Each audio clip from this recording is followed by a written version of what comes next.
빌립보서 강의 오늘 12번째 시간 빌립보서 2장 12절로부터 14절 말씀 보겠습니다. 신약 성경 319면 빌립보서 제2장 12절로부터 14절까지 봅니다.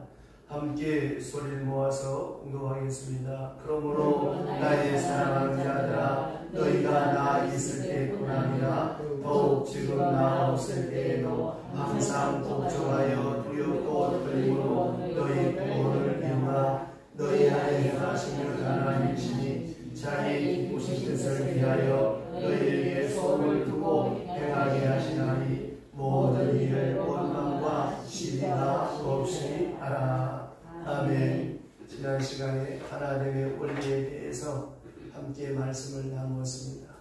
간단한 이치요 진리인데 참 우리가 알면서도 행하지 못할 때가 많습니다.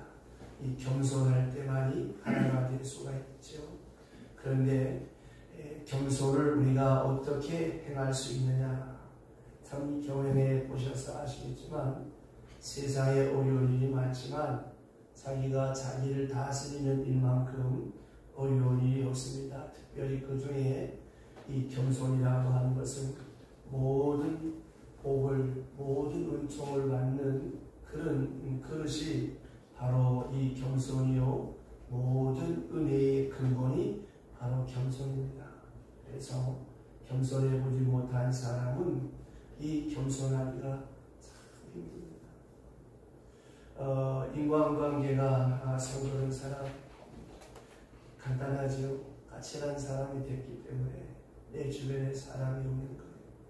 내가 마음을 열고 때로 여러분 무시당한다 싶더라도 내가 온유하게 살아보세요.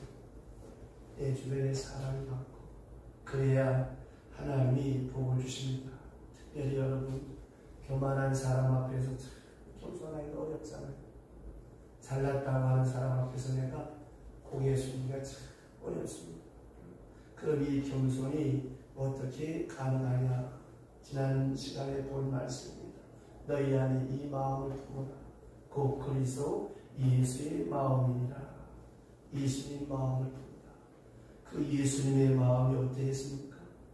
높은 하늘 보좌를 버리시고 하나님과 동등됨을 취하지 아니하시고 사람이 되시고 종이 되시고 십자가에 죽으시고, 여러분 이 모습을 생각하면 겸손하지 못할 이유가 없죠. 우리 믿는 사람은 그런 의미에서 어떤 경우에도 교만할 자격이 없고 교만할 일이 없습니다. 죄 많은 우리 인간이 감히 하나님의 아들이신 예수께서도 이렇게 종이 되시고 죄인이 되시고 멸시받으시고 십자가에 죽으셨는데 어찌 우리가 겸손하지 않을 수 있겠습니까? 그래서 주님께서 죽기까지 복종하시고 십자가에 죽으셨을 때 높이 높이 올리셔서 마음의 주가 되게 하셨습니다. 낮아진 것만큼 높이 올리셨잖아요. 여러분 내 인격이, 내 자존심이 부러지는 소리가 들리고 여러 가지 무시당해도 자 참으세요. 그리고 하나님 앞에 기도하세요. 맞습니다. 드러나는 것보다 드러나지 않은 것이 나아요. 무식하다. 사실 내가 아는 것보다 모르는 게 더 많잖아요. 이렇게 나를 비하시고 내 자신을 바짝 낮추어서 그리스도를 생각하면서 억울함을 참고 이렇게 낮추면 하나님께서 나를 높이세요. 그래서 상대방 원수 앞에 머리에 숯불을 피우는 것처럼 그 사람 부끄러움 당하게 합니다. 하나님이 다 책임져 주십니다. 가장 낮은 자를 가장 높이셔서 모든 무릎을 예수 앞에 꿇게 하셨다고 성경은 우리에게 말씀하고 있습니다. 이제 이 모든 진리를 다 말하고 나서 결론을 짓습니다. 그것이 무엇인가 하면 그러므로 이제 믿음 가운데 이 믿음에 대한 우리의 행동 지침이 어떠해져야 되느냐, 우리가 어떻게 살아가야 되느냐, 그래서 오늘 말씀에 두렵고 떨림으로 너희 구원을 이루라 말씀하고 있습니다. 너희 구원을 이루라. 어떻게 이루느냐? 항상 복종함으로. 우리 그리스도 앞에 이렇게 겸손하시고 이렇게 낮추시고 그리고 높임을 받으신 그 그리스도 앞에 우리가 복종하지 않을 수 없지요. 또 하나, 이 원리를 알면 낮출 수밖에 없지요.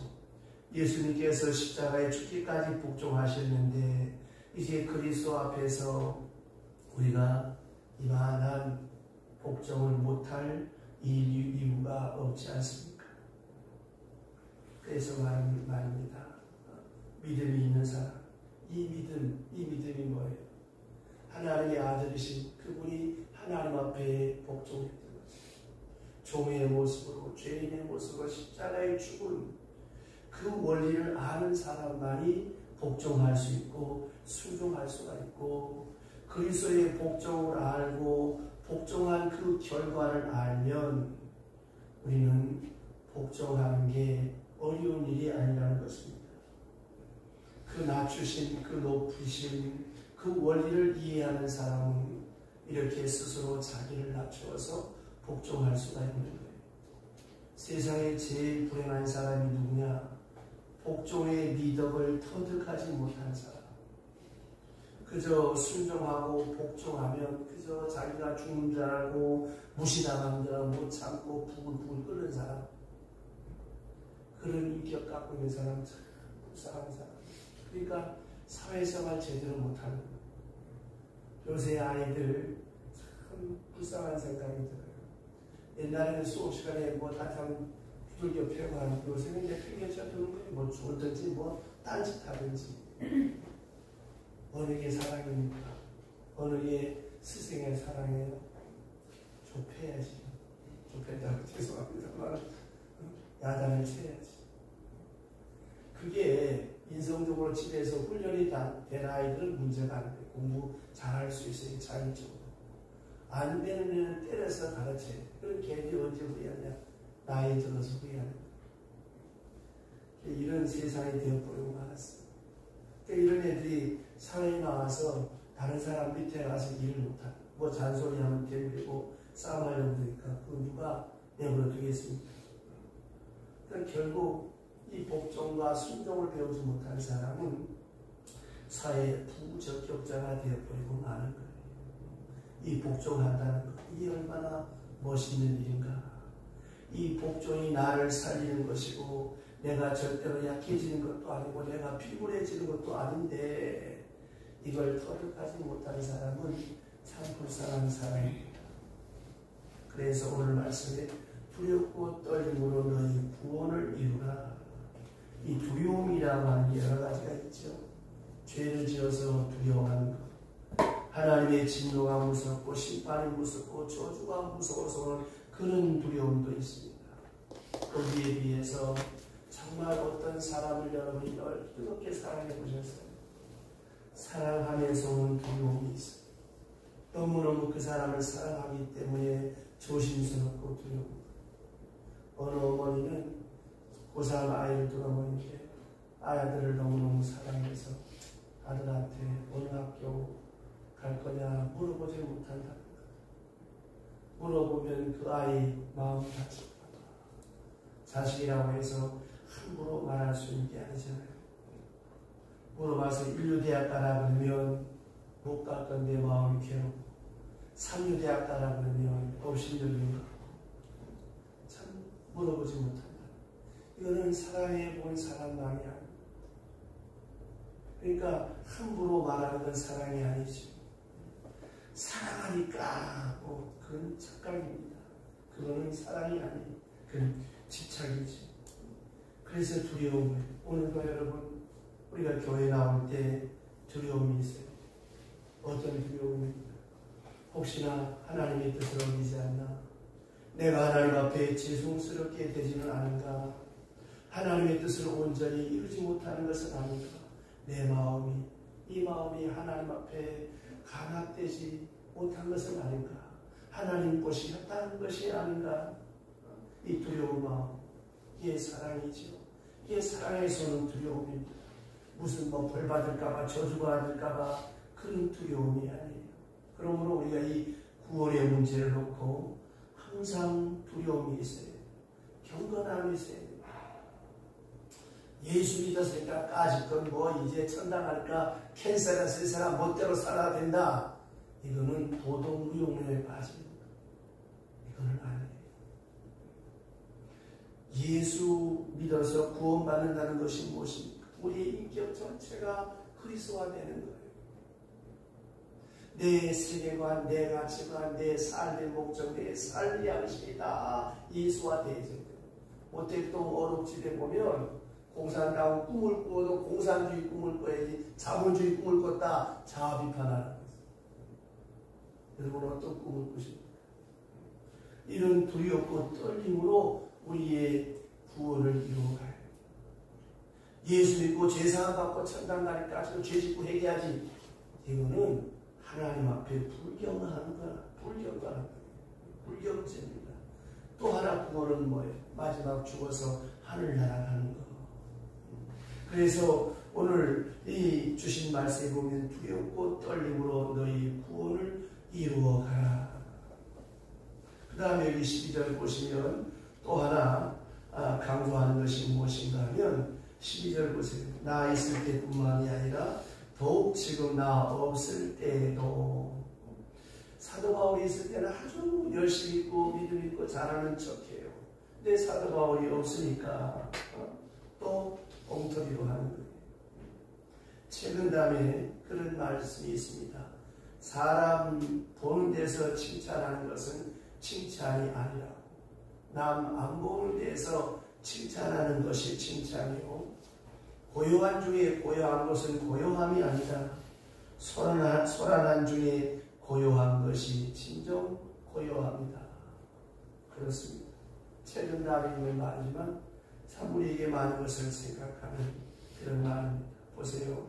아무도 없는 가운데 진실을 묻는 것이 진실입니다. 사람 보는 데서 진실한 척하는 것은 위선입니다. 그렇잖아요. 사람 보는 데서 뭘 이러고 저러고 그게 아니고 정말 기도도 혼자서 경건도 혼자서 아무도 안 보는 데서 옷깃을 저리고 자기 진실을 물을 줄 아는 바로 그것이 진실이요. 그것이 바른 믿음 생활입니다. 사도 바울은 말하기를 나 없을 때 이 말하는 거예요. 이 빌립보 교회도 바울이 있을 때는 아주 열심히 있었어요. 바울이 없으니까 쑥 빠져버린 사람이 있단 말입니다. 이 목회를 하면서 보면 열심히 내는 척 하다가 없는 그런 유감된 사람도 많고, 직분 맡기 전에 참 열심을 내다가 직분 받아놓고는 열심이 없고, 또 직분 받기 전에는 새벽 기도도 열심히 하다가 직분 받은 다음에 새벽 기도도 안 나오고, 사람 앞에 나타나기 좋아하고 자기 혼자서 경건이 없는 그런 경건은 진정한 경건이 아닙니다. 그래서 바울은 나 있을 때뿐만이 아니라 나 없을 때에도 두렵고 떨림으로 경건하여 구원을 이루라. 이 말은 무엇입니까? 우리 현실 생활 속에서 내 성품, 내 인격 모두가 다 예수화된 삶을 살아가라고 하는 것이죠. 특별히 창세기 27장 1절에 보면 하나님께서 아브라함을 향하여 너는 완전하라, 내 앞에 완전하라 그러잖아요. 아브라함이 휘청휘청했잖아요. 하나님께서는 항상 온전을 원하고 계시는 것입니다. 그래서 오늘 13절에 보시면 하나님이 소원을 두고 계시다라고 말씀합니다. 13절 다 같이 큰 소리로 시작. 너희 안에 행하시는 이는 하나님이시니 자기의 기쁜 뜻을 위하여 너희에게 소원을 두고 행하게 하시나니. 자, 한 번 더 읽겠습니다. 시작. 너희 안에서 행하시는 이는 하나님이시니 자기의 기쁜 뜻을 위하여 너희에게 소원을 두고 행하시나니. 아멘. 소원을 두고 있다는 말입니다. 이 말은 뭐예요? 미래적인 예정과 경륜과 승리가 있다는 것입니다. 나는 나를 포기했습니다. 다른 사람도 포기한 것 같지만 하나님은 절대로 나를 버리지 않고 나를 향한 소원을 두고 계시다라고 하는 거예요. 탕자가 집을 나가서 자기 자신은 자포자기했습니다. 그러나 아버지는 그 아들을 향하여 소원을 두고 있었잖아요. 돌아오기를 간절히 기다리고 있었지 않습니까? 사무엘하 9장 8절에 보면 무비보셋의 아들 그 다윗 무비보셋이 다윗 앞에서 한 말이 있습니다. 무비보셋이 누구냐? 사울의 아들 요나단의 아들입니다. 그러니까 다윗과 요나단은 전체이죠. 그런 우정거린 친구가 없어요. 요나단의 입장에서 다윗이 죽어야 내가 왕이 되는데 그런 시기질도 없었어요. 그가 남긴 마지막 장애자 아들, 속된 말로 말하면 다윗 영신이죠. 그런데 그 무비보셋을 다윗은 자기 상에서 밥을 먹기 왕자처럼 대우합니다. 그때 무비보셋이 다윗 앞에서 한 말이 죽은 개 같은 나를 어찌하여 이렇게 사랑하십니까? 죽은 개 같은 나를 굉장히 강한 표현을 썼어요. 아주 쓸모없는 절름발이요 장애자지만 다윗은 무비보셋을 볼 때 무비보셋을 본 것이 아니라 누구를 봤습니까?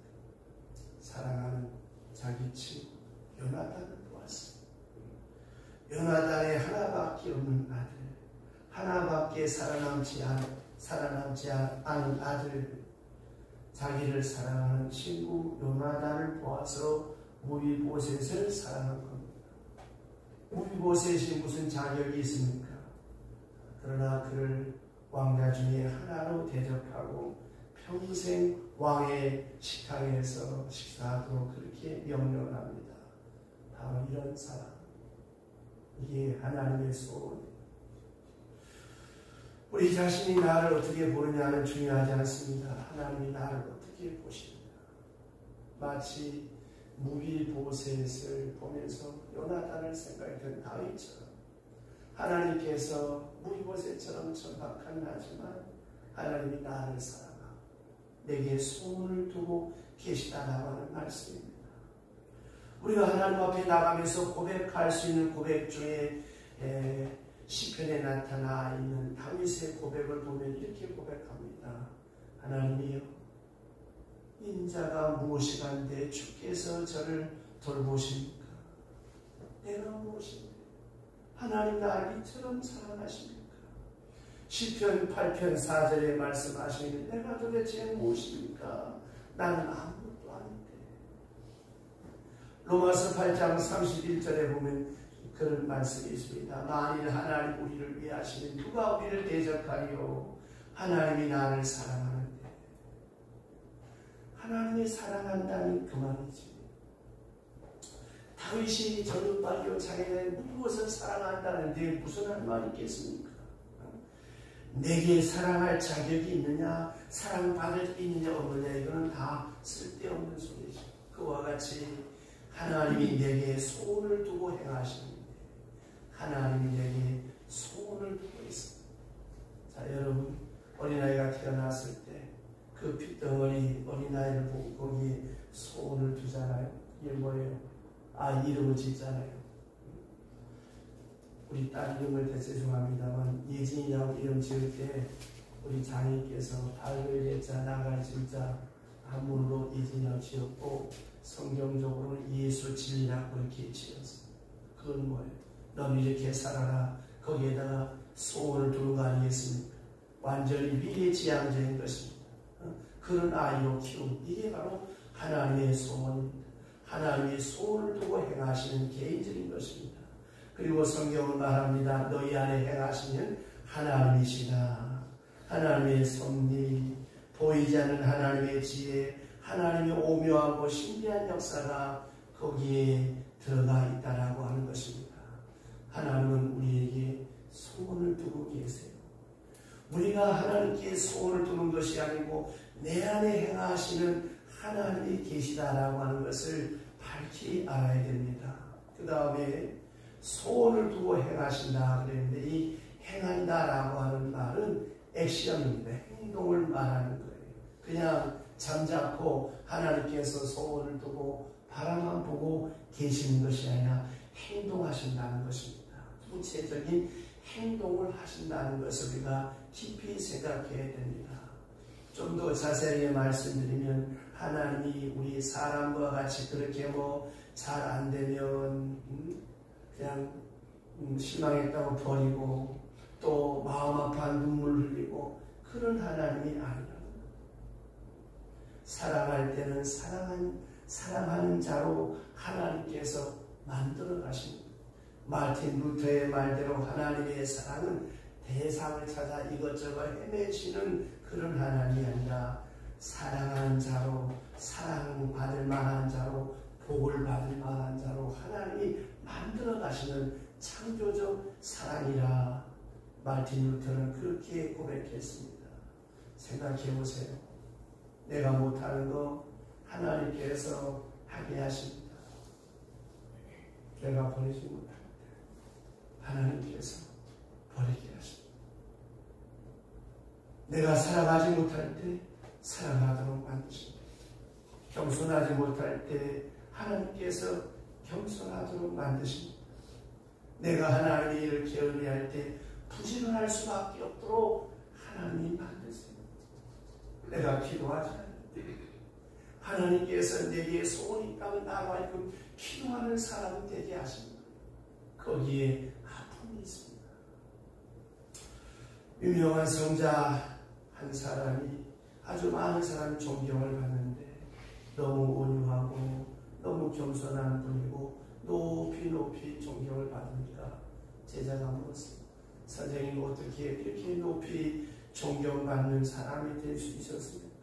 아무리 봐도 흠과 티가 없고 이렇게 온유 겸손하신데 어떻게 그런 인격, 그런 온유한 성품을 가지게 되셨습니까? 라고 물을 때 그 성자는 껄껄 웃으면서 이런 말을 했다는 것입니다. 이 사람아, 자네가 모르는 사건이 있었지. 그 사건이 있었기에 오늘 내가 이렇게 겸손할 수밖에 없는 사람이 되었다네. 그 사건이 뭐겠어? 그렇게 될 수밖에 없는 큰 아픔이 있었다는 말입니다. 여러분, 그저 우리가 수도 생활하고 마음 고쳐 먹고 냉수 먹고 금식한다고 되는 게 아닙니다. 믿음도 진실도 겸손도 하나님의 이니시티브 월링리스, 하나님의 주도적인 사건, 주도적인 행동이 있어야 됩니다.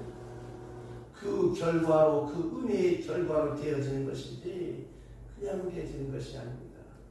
돌아오는 주일, 맥주감사 주일에 특별한 분의 그 간증을 영상으로 보려고 해요. 너무너무 참은혜스럽고 감사한데 여러분, 우리가 믿음 생활하면서 저 역시 마찬가지입니다.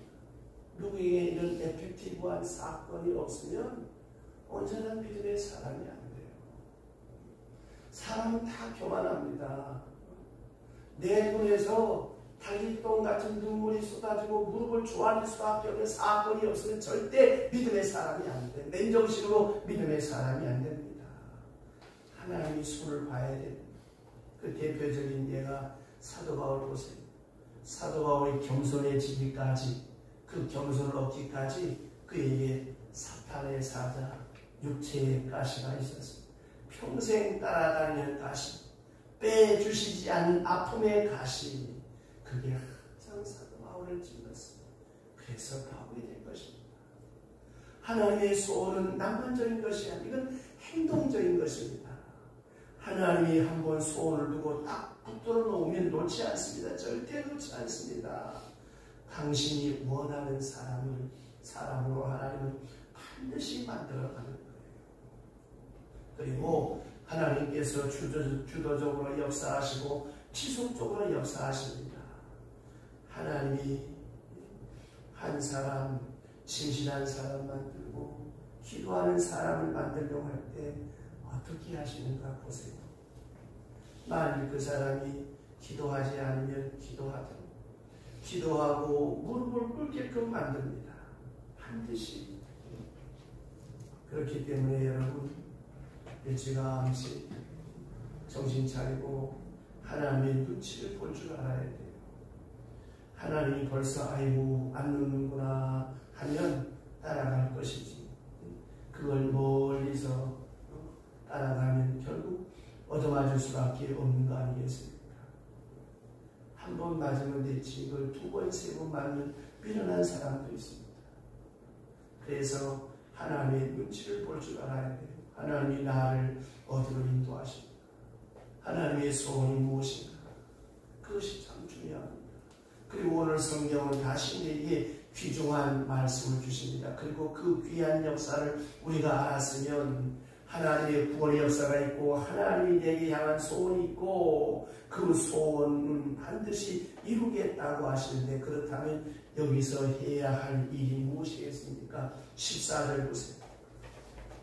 14절 다 같이 시작. 모든 일을 원망과 시비가 없이 하라. 아멘. 이제 누구를 원망하겠습니까? 원망해서는 안 되는 것입니다. 믿음 안에는 원망이 있을 수가 없어요.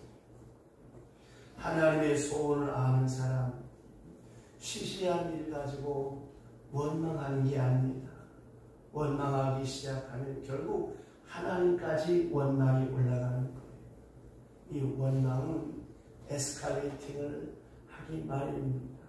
원망과 불평, 끝이 없습니다. 계속적으로 올라가요. 보세요. 부부간에 시덥잖은 일 가지고 싸우다가 원망하고 불평합니다. 누구 원망합니까? 중매지 원망하고 딸인가를 중매해서까지 가고, 그 다음에 주례한 사람까지 그 원망이 올라가고, 그 다음에 어디까지 올라갑니까? 하나님까지 올라가는 거예요. 그렇기 때문에 여러분 모든 잘못이 있겠지만 원망하는 사람이 되지 마십시다. 하나님의 소원을 알았으면, 하나님의 뜻을 알았으면 원망하지 마세요. 또 시비하지 말라고 했습니다. 시비하지 말라. 시비란 자기 중심적인 생각에서 이 시비가 이루어지는 것입니다. 하나님의 뜻 앞에 무슨 시비가 있겠습니까? 잘했느냐 못했느냐, 네가 크냐 네가 작냐, 무슨 소용이 있겠습니까? 제자들이 시비도 많고 원망도 많았잖아요. 예수님이 십자가 지러 가시는데 세상에 네가 크냐 내가 크냐, 네가 자정승할 거냐 우정승할 거냐, 그런 시시하고 여전한 소원이 어디 있습니까? 지금 주님은 십자가 지러 가시는데 참 한심한 처사죠. 그러다가 내가 나보다 좀 크겠습니까? 제가 나보다 먼저 되겠습니까? 그러자 주님께서 하신 말씀이, 내가 마시는 잔을 네가 마시겠느냐? 예스, 마시겠습니다. 알았다. 네가 먼저 마셔라. 그러니까 먼저 죽잖아요. 야고보가 초대교회 제일 먼저 이 말하고 그대로 이루어지잖아요. 야고보가 맨 먼저 순교합니다. 그 대답 때문에. 이거 생각해 보세요. 그러므로 하나님 중심적입니다. 하나님의 구원을 깊이 생각하는 바로 거기에 원망과 시비가 없는 거예요. 출애굽의 역사를 가만히 생각해 보세요. 얼마나 영광스럽습니까? 애굽에서 해방되기 얼마나 감사합니까? 광야 생활에 같은 불편함이 있다고 원망과 불평을 했어요. 그러다가 가나안 1세대를 다 엎드려 죽었어요. 그 이유가 무엇입니까? 하나님의 주도권을 몰랐어요. 하나님의 소원을 잊어버렸어요. 하나님의 행동적인 소원을 그들은 망각해 했습니다. 그렇기 때문에 실패하고 원망하고 시비했고 불신앙에 빠졌고, 그래서 광야에 다 엎드려져 죽었고, 모세처럼 애굽에 나와서 광야에 다 죽었습니다. 오직 여호수아와 갈렙과 가나안 2세대들만 그 가나안 땅에 들어갔습니다. 그러므로 여러분 깊이 생각해야 됩니다. 두렵고 떨림으로 너희 구원을 이루라. 조심스럽게. 나는 정말 이대로 구원받을 수 있는 사람인가? 이대로 오늘 밤 내가 죽는다면 나는 정말 천국 갈 수 있을까? 깊이 생각해야 되겠죠.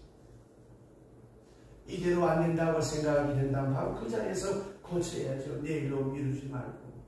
그리고 하나님이 내게 향한 개인적 소원이 있습니다. 그 크고 놀라운 경륜을 깨달았으면 이제 우리가 거기에 기쁜 마음으로 복종하고 기쁜 마음으로 순종하고 그럴 때 거기에서 능력이 나오고 지혜가 나오고